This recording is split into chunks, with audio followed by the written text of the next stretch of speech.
Hello everyone, कैसे हैं आप सभी लोग? ठीक हैं? चलिए, आज हमारा टॉपिक है uniform circular motion. Uniform circular motion, और इसको हिंदी में क्या कहते हैं? एक समान वृत्तीय गति, और शॉर्ट फॉर्म में इसको यूसीएम भी कहते हैं। ठीक है, इससे पहले वाला जो हमने लेक्चर लिया वो सर्कुलर मोशन का था, और हम 1 मिनट में थोड़ा सा बता देते हैं क्योंकि यहाँ काम आएगा सर्कुलर मोशन। सर्कुलर मोशन में सबसे पहले हमने आपको एंगुलर डिस्प्लेसमेंट पढ़ाया, जो हेल्प करता था हमको एंगुलर वेलोसिटी या एंगुलर फ्रिक्वेंसी फाइंड आउट करने में। और एंगुलर फ्रिक्वेंसी मिलने के बाद आप लोग एंगुलर एक्सेलरेशन निकाला था, डायरेक्शन देखी थी, ओमेगा एक एक्सियल वेक्टर है, मतलब अक्षीय सदिश है, इसकी डायरेक्शन देखी थी, और अल्फा की डायरेक्शन भी हमने अकॉर्डिंग टू ओमेगा वेरी करवाई थी। यदि ओमेगा इंक्रीज हो रहा है, एंगुलर वेलोसिटी बढ़ रही है, तो अल्फा और ओमेगा की डायरेक्शन एक जैसी होगी, बाकी का अलग अलग होगी। अल्फा के साथ भी हमने कई सारे रिलेशन बताए थे, जैसे लीनियर डिस्प्लेसमेंट और एंगुलर डिस्प्लेसमेंट में रिलेशन बताया था, x बराबर आर थीटा। ये सिंपल फॉर्मूले से आ जाता है, आपको पता ही होगा, और हमने करवा भी दिया है, तो कोई बड़ा प्रॉब्लम नहीं है। इसका हमने रिलेशन बताया था, इसका डिफरेंशिएशन करने के बाद b बराबर आर ओमेगा, और हमने इसका रिलेशन बताया था a बराबर आर अल्फा। बाकी का यदि फॉर्मूला लिखोगे प्रॉपर, तो हमने ये बताया था कि ओमेगा क्रॉस आर आता है, ऐसे ही ये a बराबर अल्फा क्रॉस आर आता है। अब इनका हम यूज़ करेंगे किस में? यूनिफॉर्म सर्कुलर मोशन में। सबसे पहले ये जानते हैं कि हमने यूनिफॉर्म क्यों लिखा है। यूनिफॉर्म का मतलब होता है एक समान, मतलब एक जैसा। तो इसमें क्या चीज़ एक जैसी होगी? इसमें एक समान चाल होगी, मतलब स्पीड होगी। ये शब्द को ध्यान से सुनना, हमने वेलोसिटी नहीं बोला, हमने स्पीड बोला है, और स्पीड और वेलोसिटी में डायरेक्शन का फर्क होता है। तो हम एक छोटी सी लाइन लिखना चाहते हैं जिससे आपको हमेशा याद रहेगा। ऐसी वृत्तीय गति, मतलब सर्कुलर मोशन, ऐसी वृत्तीय गति जिसमें चाल नियत रहे, मतलब कांस्टेंट चाल नियत रहे, वेग नहीं। ये भी अच्छे से लिख लेना। सर ऐसा क्यों कह रहे हो? उदाहरण देखो, ये हमारे पास कोई सर्कुलर ट्रैक है जिसमें कोई भी व्यक्ति, एक बार हम वापस रीड्रॉ करते हैं। हाँ जी, ये हमारे पास कोई भी सर्कुलर ट्रैक है जिसमें कोई पार्टिकल घूम रहा है। माना कण यहाँ था, और इस ए पॉइंट पे हमने उसकी वेलोसिटी को जाना, तो वेलोसिटी ऐसे थी। आप कहेंगे सर हमको क्या पता, आप स्पीड की बात कर रहे हैं कि वेलोसिटी की कर रहे हैं। डायरेक्शन बनाई है तो वेलोसिटी वेक्टर है, और स्पीड पूछोगे तो इस पॉइंट पे कितनी स्पीड से चल रहा था? v से। हमने पूछा भाई बी पॉइंट पे बताओ, तो बी पॉइंट पे वेलोसिटी इस डायरेक्शन में है, और हम आपसे पूछें स्पीड कितनी होगी? स्पीड तो वही v होगी, v में हमने चेंज नहीं किया है। हम पॉइंट सी पे पूछें वेलोसिटी कितनी, आप कहेंगे सर इस डायरेक्शन में होगी, क्योंकि वेलोसिटी के संग डायरेक्शन लगाना जरूरी है। और ये क्या है? ये वी सी है, और ये क्या लिखा है हमने? v। और हम डी पॉइंट पे पूछें तो इस तरीके से आप यहाँ पे बनाओगे स्पीड v और यहाँ पे वेलोसिटी d। हमने वेलोसिटी को ए बी सी नाम दिया है क्योंकि सबकी डायरेक्शन अलग अलग है। पॉइंट ए की डायरेक्शन ऊपर की साइड है जे कैप में, इसलिए वेलोसिटी जो वी ए है वो वी बी से अलग है। इसलिए हम यहाँ कुछ पॉइंट लिख रहे हैं जो काफ़ी इंपॉर्टेंट हैं और कई बार एग्जाम पेपर में आते हैं। कौन कौन से? यूसीएम मतलब सर्कुलर यूनिफॉर्म सर्कुलर मोशन में कौन कौन सी बातें होती हैं? पहली, क्या स्पीड मतलब चाल कांस्टेंट होती है? यस सर, ये कांस्टेंट होती है। दूसरी बात बताओ, क्या वेलोसिटी कांस्टेंट होती है? नहीं sir, velocity is not equal to constant, पूछा जाता है कई बार। तीसरा पॉइंट आपसे पूछ ले, क्या एक्सेलरेशन होता है? एक्सेलरेशन होगा, क्यों नहीं होगा? एक्सेलरेशन नॉट इक्वल टू 0 होता है, क्यों? Due to the change in direction of velocity. मतलब यहाँ जो त्वरण होता है, यहाँ जो एक्सेलरेशन होता है, वो वेलोसिटी की डायरेक्शन में जो हर एक पॉइंट पे चेंज है, इस डायरेक्शन की चेंज होने की वजह से वेलोसिटी चेंज हो रही है और इसी वजह से क्या आ रहा है, एक्सेलरेशन आता है। कौन सा एक्सेलरेशन आता है? यदि डायरेक्शन चेंज होने के कारण एक्सेलरेशन आता है तो उसको कहते हैं सेंट्रीपिटल एक्सेलरेशन, मतलब अभिकेंद्रीय त्वरण, सेंट्रीपिटल एक्सेलरेशन। हाँ जी, सेंट्रीपिटल एक्सेलरेशन एक ऐसा एक्सेलरेशन है जिसकी डायरेक्शन हमेशा कहाँ होती है, सेंटर की तरफ। सेंट्रीपिटल एक्सेलरेशन अभिकेंद्रीय त्वरण एक ऐसा त्वरण होता है जिसकी डायरेक्शन हमेशा कहाँ होगी, सेंटर की तरफ।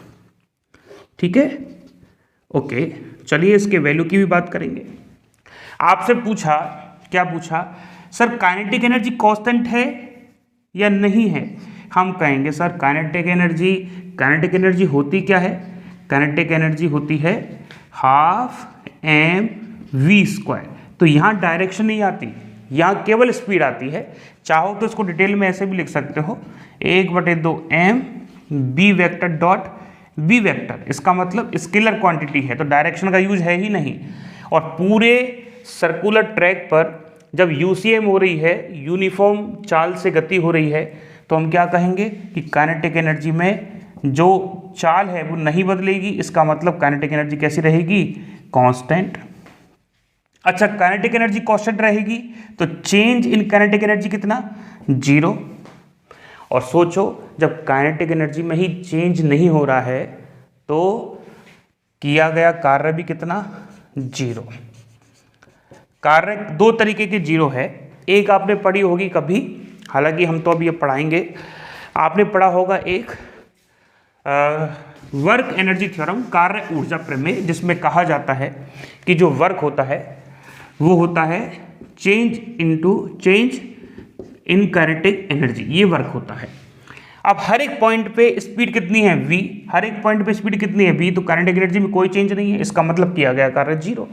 आप कहेंगे सर हमको मजा नहीं आया, दूसरा तरीका बताओ। तो एक और होता है कार्य, वो क्या होता है, फोर्स इनटू डिस्प्लेसमेंट। तो हम पॉइंट ए पे बात करें तो डिस्प्लेसमेंट हमेशा वेग की दिशा में होगा, तो डिस्प्लेसमेंट कहाँ होगा, ऊपर की तरफ। और फोर्स कहाँ लगेगा, अंदर की तरफ। क्यों? क्योंकि अभिकेंद्रीय त्वरण कहाँ है, अंदर की तरफ। यदि इस पार्टिकल का मास m है तो कौन सा बल बन जाएगा, सेंट्रीपिटल फोर्स। तो हम क्या देखेंगे कि सेंट्रीपिटल फोर्स और ये जो डिस्प्लेसमेंट है इनके बीच में एंगल कितना है, 90 डिग्री। तो W बराबर सेंट्रीपिटल फोर्स, डिस्प्लेसमेंट एट ए पॉइंट, और कॉस कितना आ जाएगा, 90, और कॉस 90 होता है 0। इसका मतलब यूसीएम में किया गया कार्य कितना आता है, due to the centripetal force, अभी केंद्रीय बल के द्वारा किया गया कार्य कितना आता है, 0। तो ध्यान रखना, ठीक है। हम लिख देते हैं ड्यू टू द FC। अच्छा, कार्य 0 हो गया तो कोई हमको बताएगा शक्ति के बारे में, what is the power. Sir power होती है W, किया गया कार्य अपॉन टाइम। और जब कार्य ही 0 है तो आंसर कितना आ जाएगा, 0। जब कार्य ही नहीं किया जा रहा तो शक्ति किस काम की। अब आपको ये जानना है, एक बार क्वेश्चन आया था कि पॉइंट A और पॉइंट, इसको हम A' मान लेते हैं, पॉइंट A और A' की वेलोसिटी में क्या डिफरेंस है। ध्यान से समझना, क्वेश्चन बहुत बेसिक सा है। हम ऐसा करते हैं, इस डायग्राम को दोबारा रीड्रॉ कर रहे हैं जिससे आपको थोड़ी सी क्लियरिटी और बने। आपने यहाँ तक लिख लिया होगा, उसके बाद वापस से हमारे साथ डायग्राम बनाना, यहाँ मत छोड़ना। देखो, अब हम बात करना चाहते हैं किस पॉइंट पे, अब हम बात करना चाहते हैं कि वेलोसिटी में चेंज। ठीक है, तो छोटा सा टॉपिक लगा ले अपन लोग, चेंज इन वेलोसिटी, मतलब वेग में चेंज कहाँ। जैसे ये कोई सर्कुलर मोशन है और हमने देखा गोला ठीक बना है, कोई बात नहीं, सर्किल को दोबारा बना लेते हैं एक बार, डायग्राम साफ सुथरा होना चाहिए। ठीक है, हमने देखा कि माना कोई पॉइंट ए है, इसकी डायरेक्शन वेलोसिटी की ये है बी ए, और हमने देखा एक पॉइंट ये है, इसकी डायरेक्शन वेलोसिटी की यहाँ है वी वी। पूछ लिया कि इन दोनों जो पॉइंट है ए और बी, इन इस पॉइंट पर वेलोसिटी में क्या डिफरेंस है। आपसे पूछ लिया what will be difference between velocity, मतलब V V minus V A पूछ लिया। आप कहेंगे सर ये कौन सी बात हुई, वेलोसिटी तो इक्वल है। नहीं, चाल इक्वल है, वेलोसिटी इक्वल नहीं है। कैसे? जरा इसको आप पीछे की तरफ बढ़ाइए और जरा इसको आगे की तरफ बढ़ाइए, तो दोनों के बीच में एंगल कितना डिग्री का आ रहा है, थीटा। इसका मतलब इन दोनों में डायरेक्शन का फर्क है, ठीक है। और आपको पता है इसको हम नीचे ले आए तो ये ऐसे बन रहा है, ओके, ये ऐसे बन रहा है, ठीक है। एंगल कितना है, थीटा। पहला वेक्टर कौन सा, बी ए, दूसरा कौन सा, बी बी। तो इसका जब डिफरेंस निकालेंगे तो क्या तरीका होता है हमारे पास, बी बी माइनस बी ए। देखो जरा ध्यान से, हम निकालना चाहते हैं डेल्टा बी का मैग्नीट्यूड, तो इसका जब हम मैग्नीट्यूड निकालेंगे तो कैसे निकालते हैं, ए का स्क्वायर मतलब बी ए का स्क्वायर प्लस बी ए का मतलब मैग्नीट्यूड का स्क्वायर, ठीक है। यहाँ क्या लिखते हैं, वेक्टर में पढ़ा रखा है हमने, ये बी वी का square minus 2 B A V V और कॉस थीटा। हाँ जी, वी ए क्या है, ये मैग्नीट्यूड आ रहा है, इसका मतलब अब बात हो रही है स्पीड की, तो यहाँ भी बी है और यहाँ भी बी है। तो हम क्या लिख सकते हैं कि हर एक पॉइंट पे जो स्पीड है, वेलोसिटी नहीं स्पीड, इक्वल है। तो डेल्टा बी कितना आ जाएगा, ये आ जाएगा बी का square minus 2b square cos theta. एक फॉर्मूला आने वाला है जो हम पहले भी आपको कई बार पढ़ा चुके हैं। ये जो हमने लिखा है ना, इससे क्वेश्चन एग्जाम पेपर में आता है, ध्यान रखना इस बात का। चलो थोड़ा सा आगे लेके चलते हैं। हम ऐसा करते हैं, ये हमने पहले ही लेक्चर में पढ़ा दिया था, आपको याद नहीं है शायद। कॉमन आ जाएगा कितना, 2b square 1 minus cos theta. और 1 माइनस कॉस थीटा के बारे में थोड़ा सा आप जानते होंगे, क्या होता है, 2 साइन स्क्वायर थीटा बाई 2। चलिए अब हमारा काम हो गया, एक यहाँ पे है तो 2 बाहर हो गया, बी स्क्वायर है तो बी बाहर, ये स्क्वायर है तो याद है आपको हमने डिफरेंस का फॉर्मूला बताया था। ये जब भी 2 पॉइंट पे वेलोसिटी में डायरेक्शन के कारण चेंज हो या कोई भी चेंज हो, आप इस तरीके से निकाल सकते हो। कोई भी वेलोसिटी में है डायरेक्शन के कारण, मतलब अलग अलग एंगल पे हो, तो आप इस तरीके से निकाल सकते हो।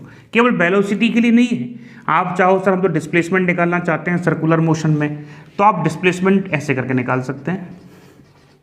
आप कहो नहीं सर, जब दुनिया में v आया है तो m से गुणा करके क्यों ना इसको मोमेंटम में बदल दिया जाए। वो कहते हैं ना, क्यों ना इस दोस्ती को रिश्तेदारी में बदल दिया जाए, वैसे ही। तो ये m का मल्टीप्लाई करके इस वेग को किस में बदल दिया जाए, डेल्टा p, मतलब मोमेंटम। तो मोमेंटम में भी चेंज आ जाता है। क्या चेंज आ जाता है, मोमेंटम में भी चेंज आ जाता है। तो आपसे पूछ ले कि यदि m मास का पार्टिकल है और पॉइंट A पर है, m मास का पार्टिकल, वही पार्टिकल पॉइंट B पे पहुंचता है, तो मोमेंटम में कितना चेंज, आप लिखोगे 2p साइन थीटा बाई 2। कैसे, देखो ऐसे भी देख लो, यहाँ से पार्टिकल पहले कहाँ था, पॉइंट A पर, अब कब पहुँच गया, पॉइंट B पर। ये एंगल कितना है, थीटा। आपसे पूछ लिया चेंज इन मोमेंटम, तो आप ऐसे निकाल सकते हो। अभी हम न्यूमेरिकल आपको करवा देंगे और शीट में भी अवेलेबल है, ठीक है। ये बात आपको क्लियर हो गई होगी। अब हमने बताया था एक एक्सेलरेशन यहाँ ड्यू टू द डायरेक्शन आता है, दैट इज द अभिकेंद्रीय त्वरण। आप इसको एक बार लिख लो क्योंकि स्पेशल है, इससे न्यूमेरिकल बनता ही है। तो हम लिख देते हैं अभिकेंद्रीय त्वरण, और आप इंग्लिश में क्या लिख सकते हो, सेंट्रीपिटल एक्सेलरेशन। अभिकेंद्रीय त्वरण, सेंट्रीपिटल एक्सेलरेशन, इसको लिखते हैं A और सेंट्रीपिटल का C। AC बराबर होता है b स्क्वायर अपॉन r। क्या होता है, b स्क्वायर अपॉन r। यहाँ v क्या है, यहाँ v चाल है, स्पीड है, और r क्या है, यहाँ r रेडियस है, जो भी सर्कुलर आपका पाथ है, जो भी आपका सर्कुलर ट्रैक है या रेल जो भी है। अब हम एक रिलेशन और जानते हैं, क्या जानते हैं, चलो यहाँ से हम एक चीज़ और बना लेते हैं। m का यदि मल्टीप्लाई कर दिया जाए तो क्या बन जाएगा, FC बराबर m b square upon r। तो ये क्या कहलाएगा, सेंट्रीपिटल एक्सेलरेशन, ये क्या कहलाएगा, सेंट्रीपिटल फोर्स। देखो इसका अगला रूप, वर्जन, AC बराबर, हम आपको एक फॉर्मूला पढ़ाए थे, क्या पढ़ाए थे, अभी अभी रिवीजन में भी लिखा था, B बराबर ओमेगा R। क्या पढ़ाए थे, B बराबर ओमेगा R। तो यहाँ वैल्यू लिखिए, AC बराबर ओमेगा R का होल स्क्वायर अपॉन R। तो आपको पता लगेगा कि सर कितना शानदार फॉर्मूला आता है, ओमेगा स्क्वायर R। यदि यहाँ से सेंट्रीपिटल फोर्स निकालना चाहें तो m का मल्टीप्लाई कर देंगे तो m ओमेगा स्क्वायर r। ठीक है, अब क्वेश्चन इतना सरल नहीं आता, यहाँ से क्वेश्चन आता है अब हम जो करवा रहे हैं वहाँ से। इसको हम एक बार के लिए हटा रहे हैं जिससे आपको सेंट्रीपिटल फोर्स के बारे में कुछ खास बातें पता लग सके। देखो, आपसे पूछ लिया जाता है कि जैसे एफ सी, पहले कुछ स्पेशल टाइप करवाते हैं। एफ सी बराबर आपने क्या देखा, एम ओमेगा स्क्वायर। ओमेगा के हमने कितने फॉर्मूले बता रखे हैं, कई सारे फॉर्मूले बता रखे हैं। कैसे सर, ओमेगा बराबर एक तो होता है अभी अभी आपने जो बताया बी अपॉन आर, एक होता है ओमेगा बराबर 2 पाई अपॉन टी, और एक होता है ओमेगा बराबर 2 पाई एफ। ये तीनों फॉर्मूले एक दूसरे से इंटरलिंक हैं। आप पता है कि ये है linear frequency equal to 1 upon time period होती है, और लीनियर फ्रिक्वेंसी का जो यूनिट होता है वो 1 अपॉन सेकेंड या हर्ट्ज होता है। ठीक है, चलिए तो हम m लिख दिए, यस सर, और यहाँ पे अब हम चाहते हैं कि ओमेगा बराबर लिखा जाए 2 पाई f, और f लिख देना, f क्या है, f है लीनियर रैखिक फ्रिक्वेंसी। क्या है ये, लीनियर फ्रिक्वेंसी। तो चलिए यहाँ 2 पाई f लिखते हैं, एफ सी बराबर m 2 का square 4 pi square f square r। तो कितनी अच्छी बातें पता लग रही हैं कि हमारा जो सेंट्रीपिटल फोर्स है वो प्रोपोर्शनल टू किसके हैं, एफ स्क्वायर के। आप कहेंगे सर ये कौन सी बात हुई, क्वेश्चन ऐसे ही आते हैं। यदि एक जो कोई भी पार्टिकल है या कोई भी एथलीट है, उसकी किसी भी सर्कुलर ग्राउंड के चक्कर लगाने की फ्रिक्वेंसी को डबल कर दिया जाए तो उसके सेंट्रीपिटल फोर्स पे क्या इफेक्ट आएगा। ठीक है, तो ये फ्रिक्वेंसी पे भी डिपेंड करता है। अब बात करते हैं आगे, एफ सी बराबर एम ओमेगा स्क्वायर आर तो होता ही है। यदि हम ओमेगा बराबर कितना यूज कर लें, 2 पाई अपॉन टी का होल स्क्वायर यूज कर लें तो यहाँ कितना आ जाएगा आर। तो क्या लिखोगे, क्या यूज किए हम, ओमेगा बराबर 2 पाई अपॉन टी। तो एफ सी बराबर M 4 pi square T square R. तो यहाँ से सीधा सीधा क्या पता लग रहा है, F C proportional to 1 upon T square, जो यहाँ से भी कैलकुलेट किया जा सकता था, बात कोई अलग है नहीं। ठीक है, अरे आ गया समझ में आपको, ठीक है। और यहाँ से सीधा सीधा निकल भी रहा है, F C proportional to omega square. हाँ जी, ओमेगा को दो चीज़ें कहते हैं, दो नाम होते हैं इसके। एक तो होता है एंगुलर, क्या बताया था पहले, एंगुलर फ्रिक्वेंसी, जिसका यूनिट होता है रेडियन पर सेकेंड, और इसी को कहते हैं एंगुलर वेलोसिटी। ठीक है, चलिए ये लिख लीजिए, फिर आपको आगे लेके चलते हैं। ऑफ वेलोसिटी, और लास्ट ऑप्शन है डी वेलोसिटी। चलिए साहब, क्वेश्चन आपने पढ़ लिए, एक बार हम वापस बता रहे हैं, पहले आप खुद जरूर कोशिश करना, बिना कोशिश किए मत देखना। Find the constant quantity in UCM, मतलब यूनिफॉर्म सर्कुलर मोशन में कौन सी ऐसी क्वांटिटी है जो कांस्टेंट है। आप कहेंगे काइनेटिक एनर्जी कांस्टेंट है सर, ओके, तो ये बताइए कि ये कांस्टेंट नहीं है क्या। आप कहेंगे सर कांस्टेंट पता नहीं है कि नहीं, आपने तो बताया था कि AC जो है वो b स्क्वायर अपॉन आर है, तो क्या इसको कांस्टेंट कह सकते हैं क्या। ये AC का मैग्नीट्यूड है, इसका मतलब हम देखते हैं कि हमारा जो एक्सेलरेशन है वो हर एक पॉइंट पे अपनी डायरेक्शन को बदल रहा है। ठीक है, इसलिए हम उसको अकॉर्डिंग टू डायरेक्शन कांस्टेंट नहीं कह सकते। किसको, सेंट्रीपिटल एक्सेलरेशन को। वेलोसिटी कांस्टेंट होती ही नहीं है, हर एक पॉइंट पे क्या होती है, डायरेक्शन उसकी चेंज होती है। बात करें मोमेंटम, जहाँ वेलोसिटी होगी वहाँ क्या होगा, मोमेंटम होगा। तो यदि चेंज वेलोसिटी में है तो मोमेंटम में भी होगा। और हमने चेंज का फॉर्मूला भी आपको लिखवा दिया था, क्या होता है, डेल्टा V बराबर 2b साइन थीटा बाई 2, और सेम ईयर मोमेंटम। यदि किसी यूसीएम करते कण का टाइम पीरियड t आधा कर दिया जाए तो AC का मान कितना होगा। AC का मतलब सेंट्रीपिटल एक्सेलरेशन।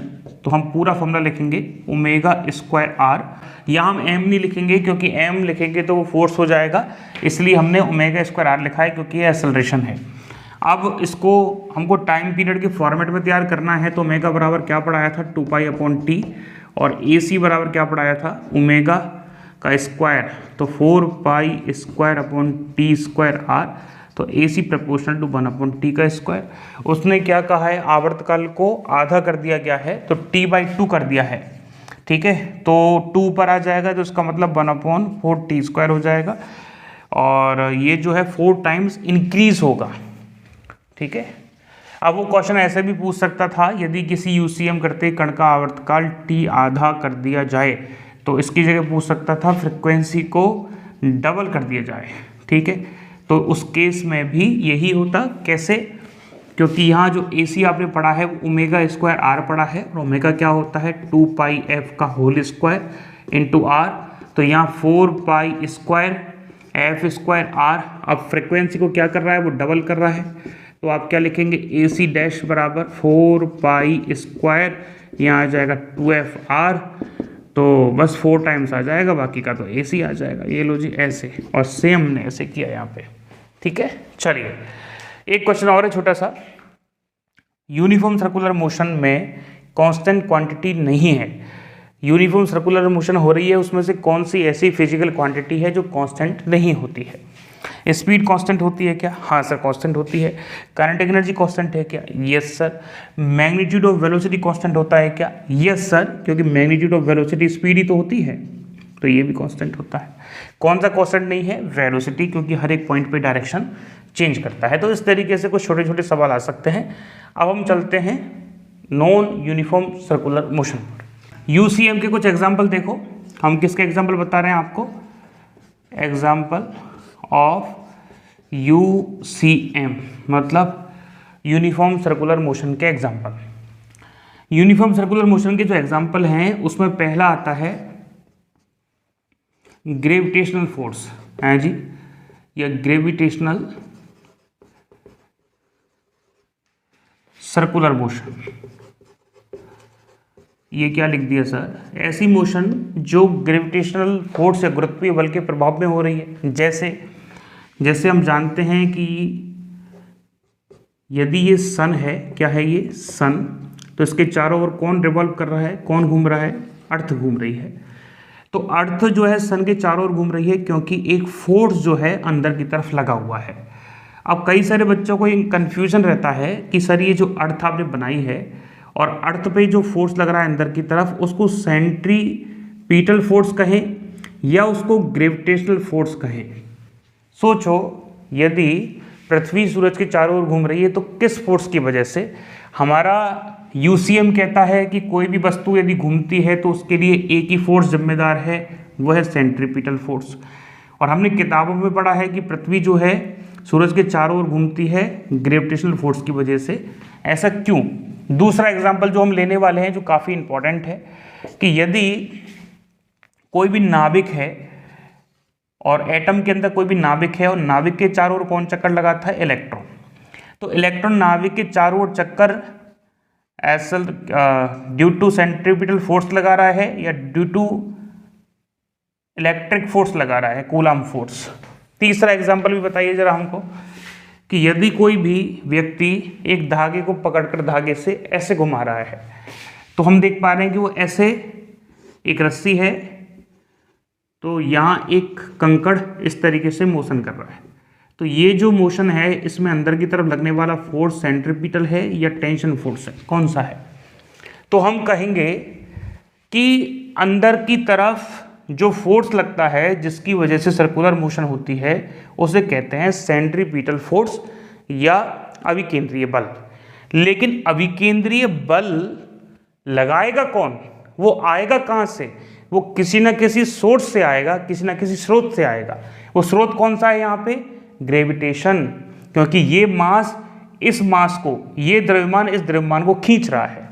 तो वो जो खिंचाव है, वो जो स्रोत है, वो किसकी तरह काम करेगा? सेंट्रीपिटल फोर्स की तरह। यहाँ देखो वापस, इलेक्ट्रॉन को इसके चारों ओर घूमने के लिए सेंट्रीपिटल फोर्स की रिक्वायरमेंट है या अभिकेंद्रीय बल की जरूरत है। तो अभिकेंद्रीय बल का रोल कौन प्ले करेगा? इलेक्ट्रिक फोर्स, क्योंकि यहाँ इन दोनों के बीच में जो अटैचमेंट है वो due to the electric force है। यहाँ इन दोनों के बीच में जो अटैचमेंट है वो due to the tension force है, इस वजह से सेंट्रीपिटल लग रहा है। कुल मिला के एफ जी जो है वही क्या है, सेंट्रीपिटल फोर्स, लेकिन ये एक ऐसी क्वांटिटी है जिसकी वजह से घूमता है। अब एफ सी जो है, सेंट्रीपिटल जो फोर्स है, उसको किसी भी फोर्स द्वारा जनरेट किया जा सकता है। आप चाहें तो एफ सी एफ जी से बनाएं, आप चाहें तो सेंट्रीपिटल फोर्स इलेक्ट्रिक फोर्स से बनाएं, और आप चाहें तो सेंट्रीपिटल फोर्स टेंशन फोर्स से बनाएं। अब हम और डिस्कस कर लेते हैं। ग्रेविटेशनल फोर्स क्या कहता है, यदि ये स्मॉल एम है, यदि ये कैपिटल एम है, और इन दोनों के बीच की दूरी कितना मान लें, आर, तो G M small M upon R. और ये क्या कहेगा, ये कहेगा जो घूम रहा है वो पार्टिकल का द्रव्यमान, इसकी वेलोसिटी जो भी होगी उसका स्क्वायर अपॉन आर, सॉरी ये भी आर आता है, ये भी आर आता, सॉरी यहाँ आर स्क्वायर आता है, यहाँ आर आता है। हम भी क्या कर रहे हैं, एक आर से एक आर कैंसिल आउट हो गया। यदि आपको वेलोसिटी निकालनी है तो स्मॉल एम से स्मॉल एम कट गया, तो ये क्या आ गया, G M upon R root में। और आपको जान के हैरानी होगी, that is the orbital velocity. क्या होती है ये, कोई भी ग्रह या सैटेलाइट अपने कक्षा में चक्कर लगा रहा है, अपनी किसी ऑर्बिट में चक्कर लगा रहा है, तो उसकी वेलोसिटी को कहते हैं ऑर्बिट वेलोसिटी। ठीक है, एक चीज़ और आपने ग्रेविटेशन में पढ़ी होगी, नहीं पढ़ी होगी तो हम पढ़ाएंगे, एक होती है एस्केप वेलोसिटी जो इससे डबल होती है, 2gm अपॉन आर। चलो बाद में पढ़ाएंगे, लोड ना लें आप लोग। यहाँ ग्रेविटेशनल फोर्स हमने क्या पढ़ा है, यदि यहाँ प्रोटॉन जो है उनकी संख्या z है और इलेक्ट्रॉन एक है, तो हम क्या देखेंगे कि लगने वाला जो कूलम बल है वो 1/4 पाई एप्सिलॉन नॉट, पहला आवेश Ze जो कि नाभिक पर है, आपको पता है ना Q बराबर N होता है, Q बराबर कितना होता है Ne, तो नाभिक पे आवेश कितना होगा, नाभिक में कितने प्रोटॉन हैं, Z हैं, एक पर आवेश कितना होता है E के बराबर, तो पहला आवेश कितना आ गया Ze। दूसरा चार्ज क्या है, इलेक्ट्रॉन, तो E लिख दिए, दूरी कितनी मान लें आर स्क्वायर, यहाँ क्या आ जाएगा mb square upon R, R से आर कट गया। अब आपको जो पसंद है वो फिजिकल क्वांटिटी आप फाइंड आउट कर सकते हो, हमको कोई भी परेशानी नहीं है। आपको आवेश चाहिए, आपको वेलोसिटी चाहिए, आपको रेडियस चाहिए, जो आपकी पसंद हो, सब उस पर डिपेंड करता है। ठीक है, टेंशन फोर्स की बात करें तो टेंशन फोर्स तो सीधा निकल जाएगा mb स्क्वायर अपॉन आर से। इस तरीके से हम example of UCM circular motion के एग्जाम्पल को समझ सकते हैं। ये तब है, ध्यान रखना, ये कब है, जब कांस्टेंट वेलोसिटी से मोशन हो। एक हम टॉपिक जो अगला पढ़ने वाले हैं अगले लेक्चर में, उसका नाम है नॉन यूनिफॉर्म सर्कुलर मोशन। क्या है, नॉन यूनिफॉर्म सर्कुलर मोशन। हाँ जी, इसमें क्या होगा, इसमें जो हमने पार्टिकल की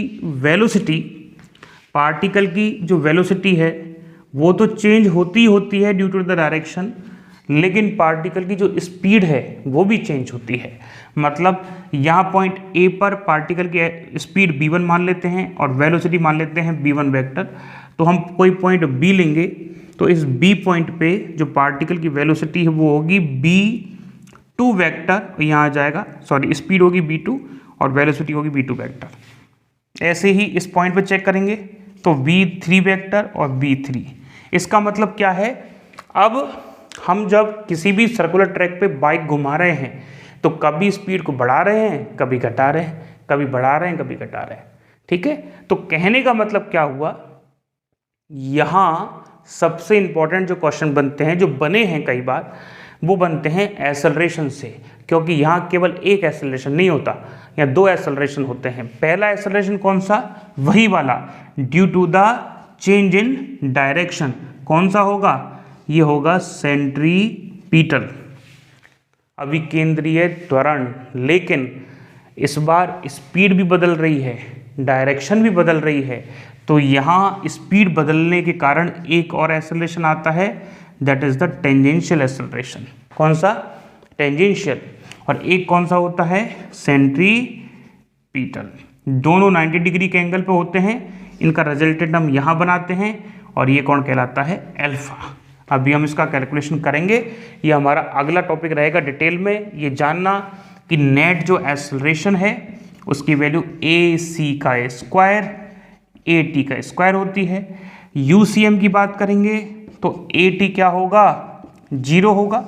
क्यों 0 होगा AT? टेंजेंशियल एक्सेलरेशन या स्पर्श रेखीय त्वरण क्यों 0 होगा? क्योंकि AT का सीधा सीधा रिलेशन क्या है, that is the dv/dt, velocity में चेंज। और वेलोसिटी में जो चेंज है वो दो तरीके से होता है, due to the direction, due to the magnitude. अब डायरेक्शन की चेंज की वजह से तो AC आ गया, लेकिन ये किसकी वजह से है, स्पीड के चेंज की वजह से। तो हम क्या करेंगे, A यूनिफॉर्म सर्कुलर मोशन में जो स्पीड होती है, B होता है वो कांस्टेंट होता है, इस वजह से हमारा जो AC है, सॉरी AT है, टेंजेंशियल एक्सेलरेशन, वो क्या हो जाता है, 0। हम डिटेल में चर्चा करेंगे। RPSC फर्स्ट ग्रेड 2015 में इसका न्यूमेरिकल आया है, और UPPCS तो भरा पड़ा है, बहुत सारे न्यूमेरिकल आते हैं, ये फॉर्मूला लगता है और हम समझ ही नहीं पाते कि क्वेश्चन कहना क्या चाहता है, क्योंकि बड़े स्टाइल में क्वेश्चन देता है कि एक सर्कुलर पार्टिकल जो है उसकी वेलोसिटी 2 मीटर पर सेकंड स्क्वायर से बदल रही है। क्या बात है, इसका मतलब क्या है, उसने एक्सेलरेशन दे रखा है, कौन सा, टेंजेंशियल एक्सेलरेशन। ठीक है, बात करेंगे न्यूमेरिकल के साथ, आप इसको नोट करें, फिर अगले लेक्चर में चलते हैं।